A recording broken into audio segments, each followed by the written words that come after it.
Hello, everyone. Welcome to Mental Health Monday. Let me turn off this music here.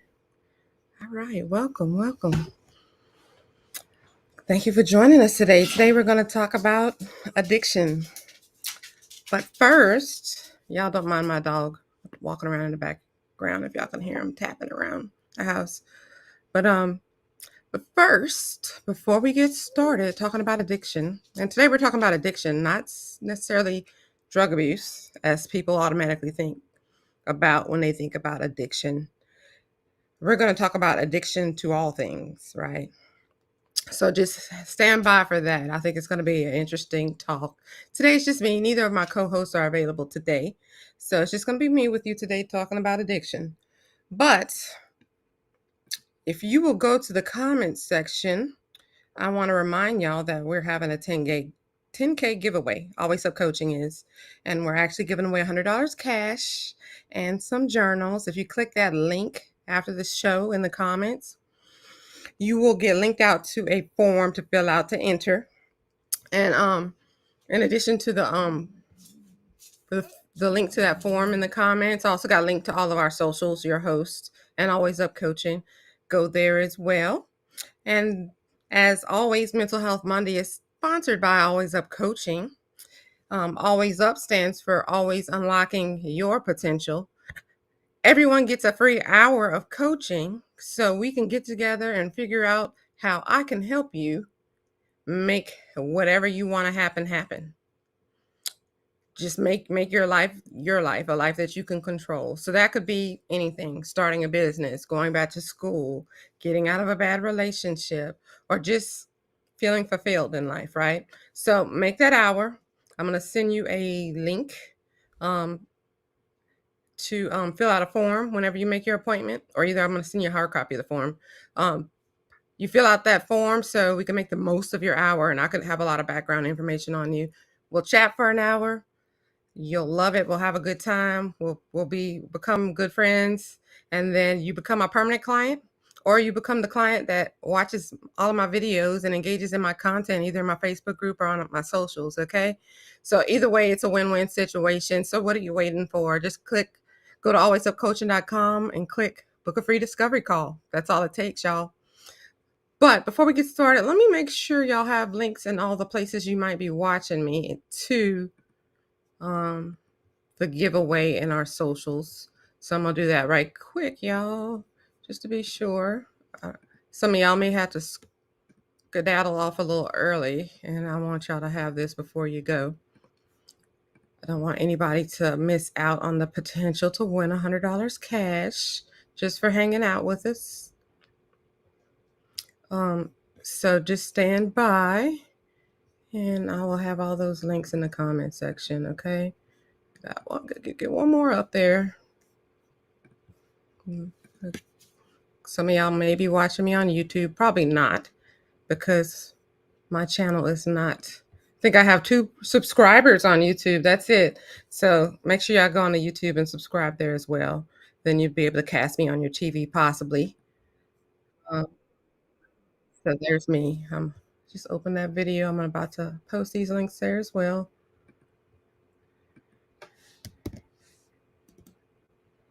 And there we go. Let's see.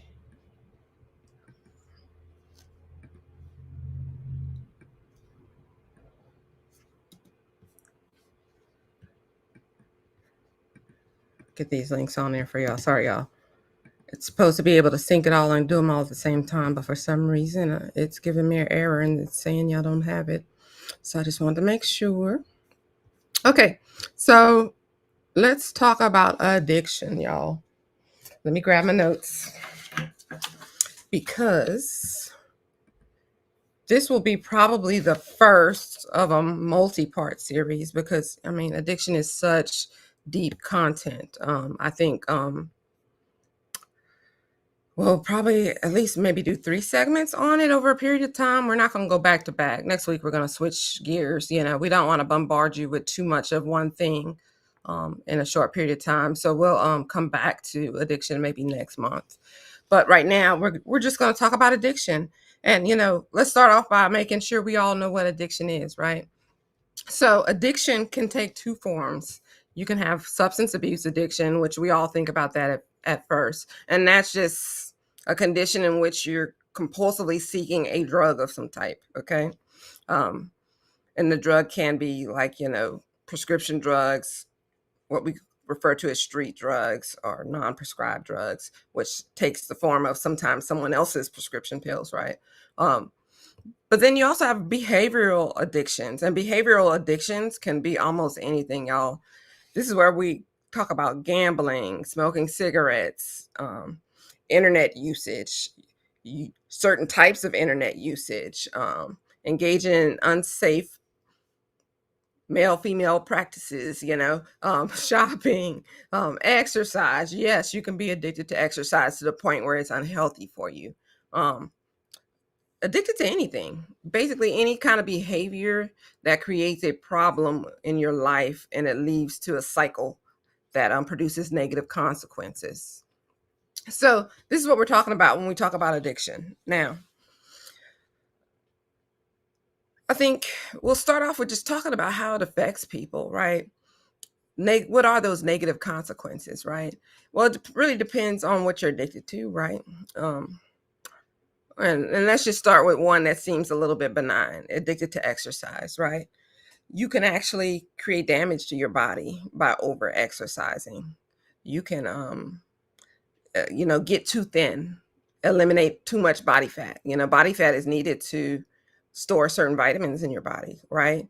So there can be adverse consequences to your health. There also can be adverse consequences to your relationships, right? If you have relationships that are not being maintained because you're spending too much time in the gym, that can be an adverse consequence for you, right? Um, but then, when you think about more serious things like substance abuse, you can potentially spend time in prison, right? Um, if you're an alcoholic, you can kill somebody on the highway, drunk driving. That's any, narcotic or any substance that you can drive with, right? Um, we can just sit here all day and think about negative consequences. Gambling, you can go bankrupt, right? There's so many different negative consequences, and a lot of it is um, depending on what your vice is, right? When I say vice, your vice is the drug of choice, and your drug of choice can be gambling, opioids, eating sweets, which I'm gonna tell y'all about that later. That is my drug of choice. That's my vice, eating sweets, right? Um, so it depends on the drug of choice, right? Your vice, but it also depends on what else is going on in your life, right? How fast those consequences come on and how severe the consequences are. For example, if you're somebody who has financial means and wealth, you may be able to stave off the negative consequences of drunk driving from alcoholism, right? Because you can hire a high price attorney who can go into the court system and work his or her magic, and you maybe won't have to face as severe consequences as other people would. On the other hand, if you're single, struggling, trying to get through school, you don't have money, we've all been that starving student at one point in our life, um, and you don't have attorney money, those consequences could be quite severe, right? To the point of, having to pay a lot of money in fines, or even having to actually spend time in jail, right? So those consequences can vary in severity. It can vary in time of onset, right? Some people can go a little bit farther and longer, right? And some of us get lucky, and those adverse consequences come really early for whatever strange reason, and we're able to get a change. But for some people, what they call is rock bottom takes a long time. Sometimes it really does, because everybody's rock bottom is different. So those are the major effects, those negative consequences. But and that could be physical, mental, any aspect of your life: physical, mental, emotional, family relationships. Like, we could just sit here all day and talk about that. So what causes addiction, right? What causes addiction? And that is like the most complex but yet overlooked discussion that needs to be had when we talk about addiction. So, for example, for some people, it's just straight up genetics. They've identified genes for alcoholism that predispose people for addiction and alcoholism. So for some people, it's just literally their genetics. And then maybe some other things in their world that happen to, just coincide that, sends them down the path of addiction. For other people, it could be a source of environment. Um, some of y'all may have heard of the classic nature versus nurture article. Nature refers to your genetics and things that are passed down through your family. Nurture refers to your environment, how you were raised as a child all the way up into how you live as an adult, right?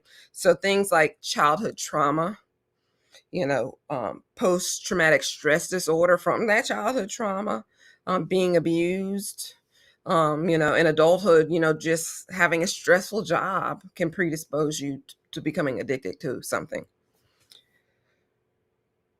And another cause of addiction is sometimes, people say it's a legal substance like alcohol. You could be going through a phase in time in which your brain chemistry is not normal. I'll give an example. Sometimes, postpartum women are having, hormonal changes that are affecting their brain chemistry. And it just happens that they get introduced to maybe an opioid because, they had a C-section and now they're taking this for pain. That could be a trigger. Of course, you have maybe some situational factors of being, a new mom or having a new baby. But also the brain chemistry can be a trigger to tie into that substance and fast track the addiction process. And finally, another cause of addiction that I'm going to talk about, because there's many more causes beyond what I'm just talking about, is untreated mental health illness. And I think of all the causes in modern America, probably, I think this is at the top. It's number one, if not right behind, number two behind. I really do think it's at the top. Mental, and if you look back, in history, I think that probably was always a cause, right? And I'll give myself as an example, as I often do. I have ADHD. I didn't get diagnosed until in my late 30s, right? But I've always liked sweets, carbs, sweets, carbs, sweets. I can skip all the meals of the day and just eat on a box of Andes Mint all day. That just was my vice. It was my vice, and I never knew why. Fast forward to now, when I know that ADHD is a condition in which you have low concentrations of dopamine in your brain. Your brain doesn't have enough dopamine. It's a deficiency of dopamine. What people with ADHD tend to do is lean towards things that produce dopamine, and sugary foods produce a release in dopamine, but also does using certain drugs, drinking alcohol, exercise, engaging in a hobby, intensely, right? Those are all things that can induce the release of dopamine in your brain and gives your deficient brain what it needs to, get to quote homeostasis, right? So what happens is you find that thing that releases that dopamine in your brain, right? And a lot of mental health conditions come with some disturbances in your neurotransmitters and your brain chemistry, right? So you find the thing that kind of normalizes your chemistry, and inherently your brain says, go back and get that thing. That thing made us feel better. That's what your brain's saying to yourself. Go back and get that thing. And then you do it again, and the dopamine is released again. And then your brain starts you on the cycle of pursuing the thing, right? Because it's meeting a need that your body has, right? So I think really, a lot of people come to their mental health diagnoses because they enter treatment for addiction of some type, right? Whether it be drug addiction, substance abuse, overeating of some type. A lot of people find out that they have other conditions because they're seeking help for the substance abuse issue. And which can make treating the substance abuse issue very complicated, because imagine at some point you were exposed to methamphetamine, right? And, you abused it, right? But then, in trying to seek help for meth use, you find out you have ADHD. Well, what is one of the things that's used to treat ADHD? Amphetamines, right? So it can get kind of complicated treating people for mental health problems when there is a situation in which you have to take the thing you're trying to get off of is the thing that treats your condition, right? So I think y'all can follow me, but that's when you really need a care providers a consistent care provider who can deal with the complexity of treating your addiction, right? And in a minute we're going to talk about the different types of addiction, physical versus mental addiction, whatever. But so it can get kind of complex. So a lot of people enter rehab with a diagnosis of substance abuse, and they leave rehab with an additional diagnosis: anxiety, depression. ADHD is probably a more frequent one now than it was in the past, because they're realizing that a lot of people with substance abuse problems have untreated ADHD, and traditionally in the past they were getting diagnoses like anxiety. But because we know so much more about it, more people are getting more accurately diagnosed. But they also leave with diagnosis like bipolar disorder, um, and other more complex psychiatric conditions. So as always, that's why we do Mental Health Mondays, right? We want to encourage y'all to have open discussions about mental health, and seek out the help when you need it, right? And take care of your mental health, and be aware, be very self-aware about your mental health, right? Because, we all, nobody is immune from the possibility of becoming addicted to a substance. Just because you haven't yet doesn't mean it just means the right situations hadn't presented itself yet. Think about all these people who were victims of the opioid crisis because, they were having pain somewhere and somebody gave them the Percocet, the Norco, the Oxys, right? And, it treated the pain for a while, and they continued to take it for fear of the pain, right? But then also their brain is like, wait, this is kind of making us feel better too, right? So even after the pain goes away, there's this urge to continue to take in the drug, and the patient begins to seek it even when now the knee injury has healed, right? They feel like they still need it. It's that compulsive urge to reseek the drug, which is why it's so dangerous to treat pain with some type of narcotic, right? Because of the potential. And that being said, and I'm gonna say this, I got to get on my nurse step stool for a minute. If you are in the hospital, don't be scared to take narcotics if you have the pain, but take it with the awareness that when I'm not having pain, I'm not going to take the drug, right? Because you cannot get addicted to a drug if you're taking it when you have pain, right? You cannot do it. It's literally impossible. However, if you are in severe pain and you're not treating your pain, that medical condition that you do have can become worse. And that is a problem that you can create if you're not realistic with yourself about treating your pain. And I see time and time again, people's like, oh, I don't want none of that, I don't want none of that, I don't want none of that. But your blood pressure, your heart rate's in the hundreds, and your blood pressure's high because you're not treating your pain. Just because you feel like you can bear through it doesn't mean you're supposed to, because there are adverse consequences on your body to pain. Okay, I'm gonna get off my soapbox. So let's talk about the effects of addiction rather on your body. So there's this concept of tolerance, right? And tolerance is something that goes along with addiction. And what it means is, if you're taking a substance or a drug, you need more of it as time goes on, right? And this can even include, behavioral stuff, right? Because as your body gets used to releasing the dopamine from doing a behavior, over time it takes a little bit more to get what you want, because your body's always seeking homeostasis to get to a baseline, right? So if you're taking this thing all the time, at there's a period of time where it's going to kind of level out and it's going to be baseline. But if your body's seeking that rush of dopamine, you're going to have to amp up your dose of your drugs. And the thing about tolerance is, over time, sometimes we develop tolerance to the part of the drug that wants us to get the drug, right? But it doesn't always develop tolerances in other parts of our bodies. I'm gonna give you an example, and I'm gonna use me and use sugary things. So over the years, my sweet tooth got more and more intense, right? To the point where when I got off of keto, and I was off of keto for a long period of time, not eating sugary substances, right?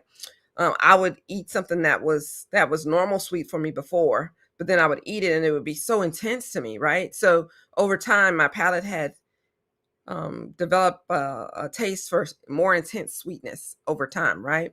Now, that's an example of tolerance, right? I can tolerate higher and higher levels of sweetness in my food. However, my pancreas that releases, insulin, was not really tolerating that level of sugar, right? So, you get into the point of insulin resistance and prediabetes. So just because you have a tolerance for the drug doesn't mean, in one aspect, doesn't mean you have a tolerance for the drug in other aspects. And this is how people who abuse drugs like heroin actually OD, right? They keep going higher and higher doses trying to get the high. And, they have a tolerance to the high, to where they need higher and higher doses. However, the respiratory drive does not tolerate that high dose, right? So they stop breathing after they take the drug. So that's what we mean by tolerance. Withdrawal is the point in which your body's used to that, baseline dose, right? And you don't get it. Those are the symptoms you have when you don't get that baseline dose. And they could vary depending on your drug of choice, right? So, using myself as an example again, if I cut out sugar tomorrow and just do, less than 20 grams of carbs per day and go full on keto, right? I'm going to have headaches. I'm going to feel a little bit, drained a little bit. There's things that's going to happen within my body because my body's used to receiving certain things as far as carbs is concerned. And cravings comes from that psychological part of your brain that realizes there's a connection between your vice and getting the things that your brain wants, right? So your brain tells you to go get the thing, right? That's what a craving is. So some of the psychological effects of using drugs or substances are that it can create disturbances in your mental health. So even if you don't have a baseline mental health diagnosis, abusing a drug can mess with your brain chemistry to create mental health problems. For example, mood swings, anxiety or depression, right? You're not getting your drug, you're feeling depressed, you're not getting your drug, you're feeling anxious, jittery or whatever, whatever the symptom may be. It varies depending on what your vice is. So let's talk about addiction and its impact on your relationships. And by relationships, I mean friends, family, also your daily life and your work, right? We have a relationship with our employer, right? We have a relationship with our coworkers even, right? We have a relationship with our creditors, right? So when I say relationships, it's talking about across the board on your life. And, just to keep it simple, we could do a whole episode about how its impact on your relationships. But to keep it simple, if your goal is to always seek your vice and you're going after it all the time and like more, I want more of it, right? You're throwing all your other responsibilities to the side. You're forgetting to do the things that you're supposed to be doing. You're not meeting your responsibilities and your expectations for the people in your life.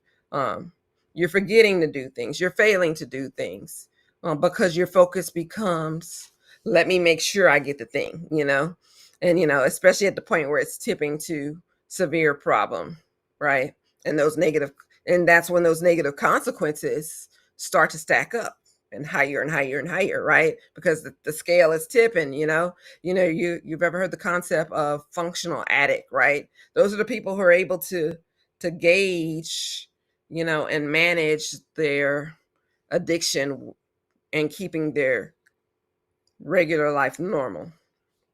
And that's the most difficult kind of addiction to treat, right? Everything's beautiful, right? And those are the people who it takes a very long time to hit rock bottom because they have support systems, resources, people in their life who are codependent and who help them maintain these structures so they won't hit rock bottom, right? So maintaining that balance for some people is easier than others. Some people hit rock bottom right away when it comes to addiction because they literally have nobody in their life. They go from 0 to 100 and their life falls apart in a matter of months because they don't have those resources. But other people, it takes them a lot longer, a lot longer. We see that a lot in the entertainment industry, right? And typically they hit rock bottom when something happens in public, there's some public accountability, or they're found dead from overdose because they have so many support systems that don't allow them to get to that point where they say, my life's a mess and I need help.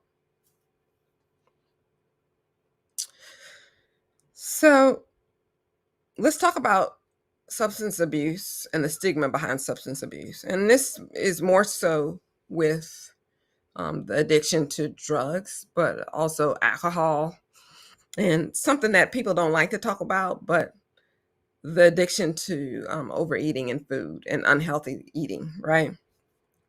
There's often a stigma that these people are weak, that they're lacking something in their moral fortitude. There's a heavy bias against people who use substances, and unfortunately I witness it in the healthcare environment all the time, and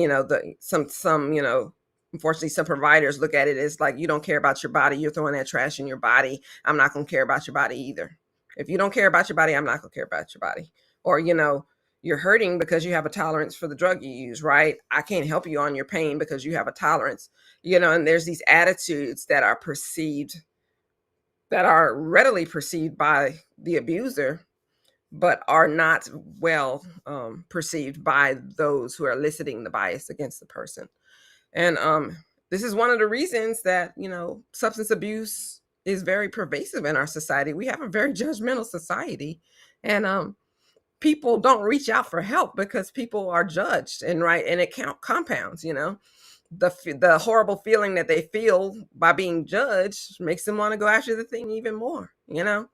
I often see play out on social media, for obese people, on social media, who are just on social media trying to have fun, or trying to look good in their clothing. There's, inherently some gym guy who comes in the comments and say, why are we glorifying obesity? Blah, blah, blah, blah, blah, blah, blah, blah. Right? Not knowing the full context of what this person has gone through to try to maintain a healthy weight, not really knowing if this person is healthy.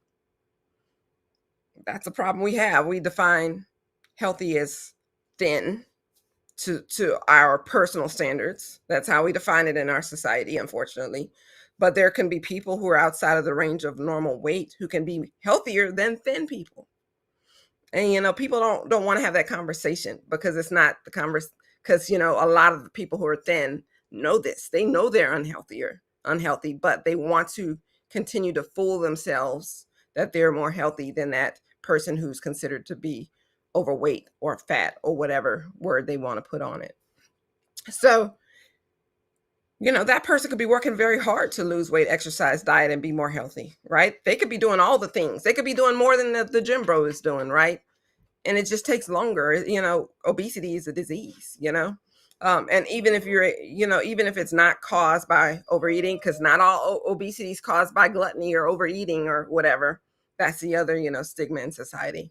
But if it is caused by overeating, Jim Bro is not going to help that person. Jim Bro might even make it worse, right? Because Jim Bro is putting down this person in the comment section, right? And they're making them feel some kind of way, which can lead them to use their drug of choice some more, or their vice, which is food, right?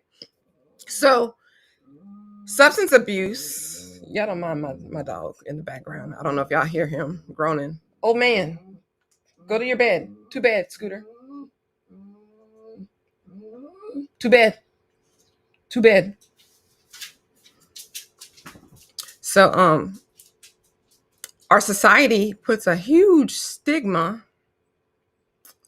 on addiction to substances and the outcomes of things, right? So but because of that stigma, it makes it harder for people to heal. It makes them harder for them to seek help when they need it.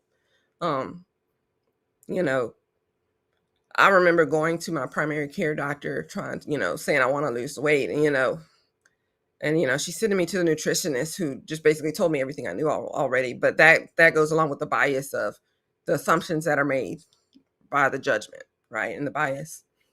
So, you know, if you have a problem with the society that has multiple people running around addicted to substances, and with heavy drug abuse, street drug abuse, and in any environment comes a lot of other things like children who are being abused and traumatized, high crime or whatever. If you're one of those people who complain about those things, you cannot simultaneously complain about those things, then at the same time judge the people abusing the substance without being that person to say, I'm going to have compassion on these people and create an environment in which people do want to get help and feel like help is available.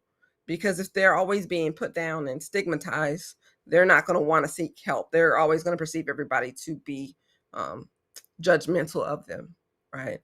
So just food for thought for anybody who may be watching this. Maybe you're watching this because you have a friend or a family member who's abusing drugs. Think about the thought processes you have about that person when it comes to their problem, because it is a problem, just like any other disease process, right? And as any other disease process, sometimes treatment can be complicated. What works for one person for treatment may not work for another. Just because so and so was able to kick the smoking the cigarettes because they did XYZ doesn't mean this person can, right? It's very individualized thing, being able to kick a habit, right? So we cannot be judgmental and assume, but we can be supportive, right? And be open to listen, not judge people. Obviously we have to hold people accountable for some of the consequences that are elicited from their choices, their poor choices. But that doesn't mean we cannot have compassion for them at the same time and actually help them. And helping them doesn't mean propping them up and making sure they don't hit rock bottom and being that codependent person. Helping them can be just giving them a healthy dose of self-awareness, reminding them that they do not have to live the way that they are choosing to live. Remind them that there is help out there. Give them a list of resources. That can be the non-judgmental help that you give to somebody. So,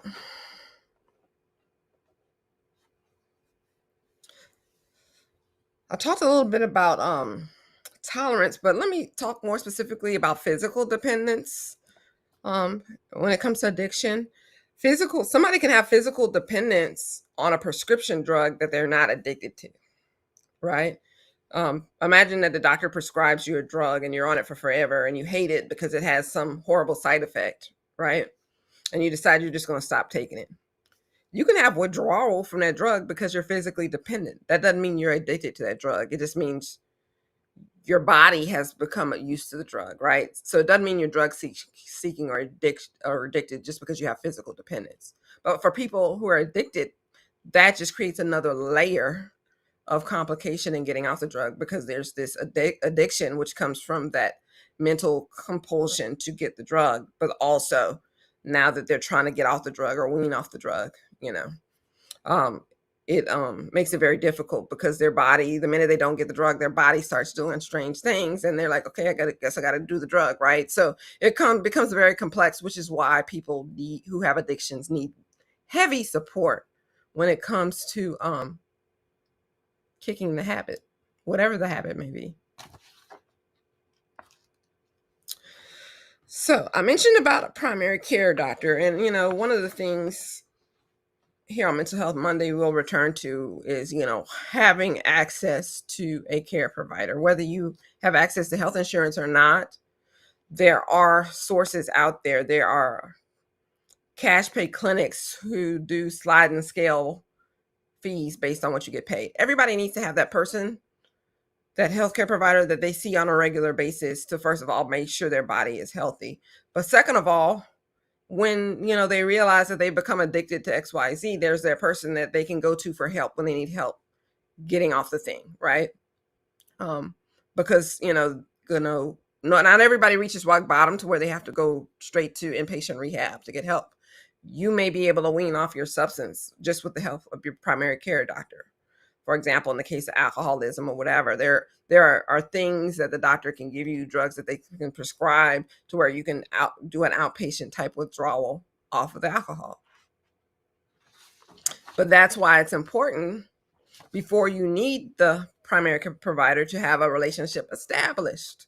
So, if you get anything from Mental Health Monday, get that, self-awareness, one, but also two, everybody needs a regular healthcare provider, somebody that they can go to and say, help me, and hold them accountable to that thing. Everybody needs that person, everybody. So I'm going to talk a little bit more about the holistic approach to addiction and, becoming unaddicted. And, there's so many different things out there that can support you, not only kicking a habit, but also ensuring that you stay off your drug of choice, or you leave your vice alone. And, that comes first with, taking care of your body, being, physically healthy. If you have a mental health condition, treat it, take your drug as prescribed, balanced diet, good sleep. But also some people go into, non-traditional methods. Like some people do acupuncture, some people get massages, some people are strong believers in aromatherapy. I'm one of those people. I love aromatherapy. Your spiritual well-being. Some people seek help at the church, or their own, within reading the Bible at their house. There's various things that you can do to help support coming off of a vice, but also, maintaining abstinence from your drug of choice. And that's something that a healthcare provider can help with too. But also, there's people like coaches, like myself, that can help with that stuff, the stuff that you don't need a physician for. But ultimately, a coach like me would say, go to your doctor, do XYZ, right? You still need that. Don't try to do it by yourself when you do have access to healthcare. And believe it or not, almost everybody in the US of A has some access to some kind of healthcare. So you just need to get to the right person who could tell you how to access it, right? So, but somebody like a coach, a peer, a mentor, support groups, right? They have Alcoholics, Anonymous, Narcanon or whatever, Overeaters Anonymous. There's various groups that you can join. And with the advent of the internet, even if there's not one in your local community, there's groups you can find online. So you can find that sense of community with people who may be suffering from the same thing you're suffering from. So yes, finding people who can help you is excellent, and that those people often have tips on holistic things you could do for your life and how you could set yourself up for success, creating systems, routines, habits. They can give you advice on eliminating certain people from your life, right? They can give you tips on how to communicate. As far as a life coaching, one of my things is heavy on the communication in all things, right? Because that's where you're going to find mentor support and whatever you want to do. But also when you run into problems, the first thing you need to do is speak up and ask for help, right? And, learning how to communicate, especially when in the context of you may have actually created some problems within your relationships within your life, mending relationships, realizing that some relationships are not mendable, you know so being around other people who've been through it, who still go through it, because for some drugs, recovery is a lifestyle, right? Staying off that drug is a lifestyle, because the brain does not forget. The brain gets to the point of addiction and it does not forget. For myself personally, I will never forget how cookies taste or cakes taste, right? There's no amount of distance of time that I can do keto and abstain for that stuff where I'm not going to remember what it's like to eat a chocolate chip cookie, right? So that's the same for anybody who uses a drug or alcohol or any substance, right? So there has to be a lifestyle of support in maintaining the abstinence from your drug of choice. So if it's anybody who has questions or commentary, um, now's the time to put it in the chat. We're coming up on 40 something minutes, I believe. Bettina says recovery is a lifestyle. Absolutely. You got to live day to day, choosing healthy, right? And healthy, you can't be your best self if you're addicted to a substance, right? So every day, but the good thing is, I always say, when we have the gift of life, we also have the gift of a new beginning every single day. So every single day, we may have messed up yesterday, but every morning we can wake up and choose to do better, right? We can choose to seek out the help we need to do better. Just like we make poor choices, some days we can choose to do better, right? And ultimately we're gonna mess up. You're gonna mess up in life. It's gonna happen, y'all. It's gonna happen. You know, I fall off the wagon more often than I'm on the wagon when it comes to how I would like to eat, right? I have an idea of how I would like to eat and how I'd like to eat healthy, right? But sometimes certain systems and routines are more difficult to maintain than others, right? So give yourself grace and mercy, right? Be around people who can give yourself grace and mercy when you're dealing with these things. It's so important to do that, y'all. You just, the people you are around, it's, I can't underscore it enough, in life in general, in all things life, whether it be mental health, physical health, emotional health, living your best life, following your dreams, pursuing your dreams, um, making your goals achieving your goals a reality. And all those things, the people you have in life are important. And at some point on Mental Health Monday, because I know there's somebody watching this right now who says, I don't have anybody.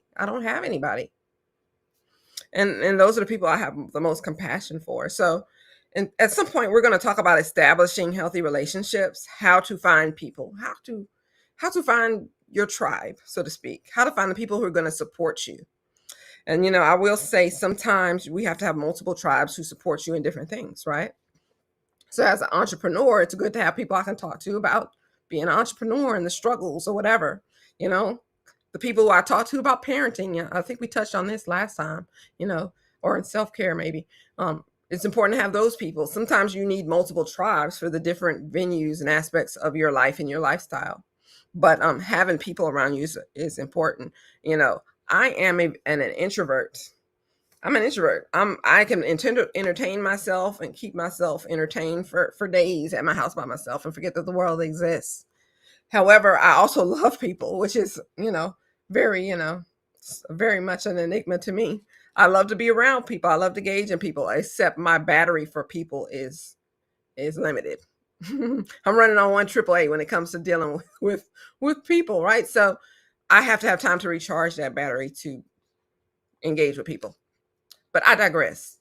I said all that to say that even I, as an introvert, know that it's important to have these relationships and these communities that you can go to.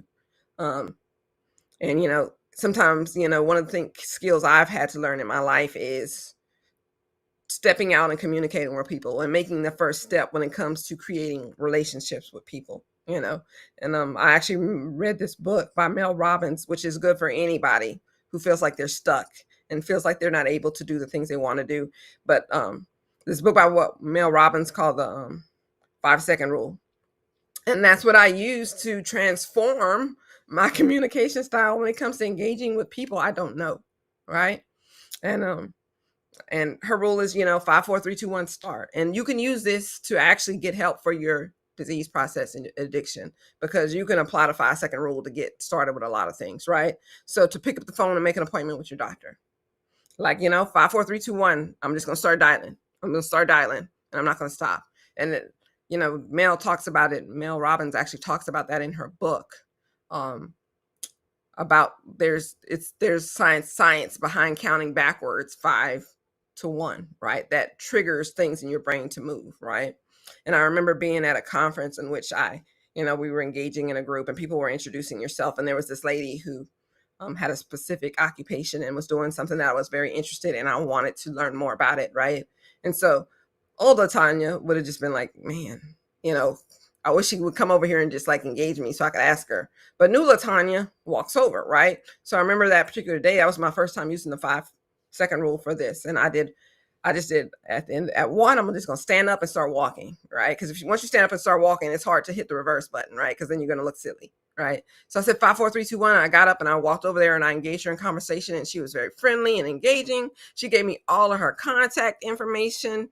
And I mean, she went above and beyond my expectations as far as, engaging me with what I wanted to know.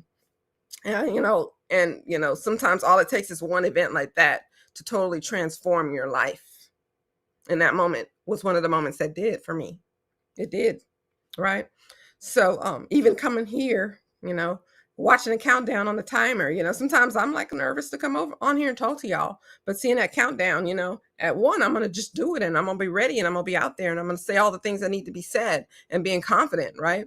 Sometimes that triggers my brain and I'm ready when the time comes, even though I'm a little anxious and nervous and I'm running the last minute, I'm trying to put on chapstick and doing the things, right? It's enough, right? That little thing is enough to get me going. So as I start to close out, I will end this with saying that if you need help, that's one tool you can use to get yourself moving in the direction of help.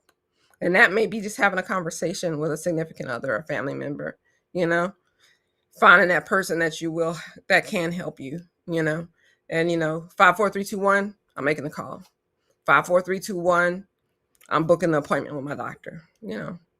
5, 4, 3, 2, 1, I'm going to alwaysupcoaching.com and booking a discovery call, because I'm not sure if I'm addicted or not, but I feel like this is creating a problem in my life, and she may be able to help me confront this and get me to the people who can help me the most, right? And she could do it for free. So I just want to encourage you, if you're dealing with an addiction or someone who is dealing with an addiction, take action. Just take action. Sit down, write down what you want to do, set a time limit, and take action. You may save someone's life, and that someone may be your own life. And by saving your life, I'm not talking about your physical life. I'm talking about your quality of life, right?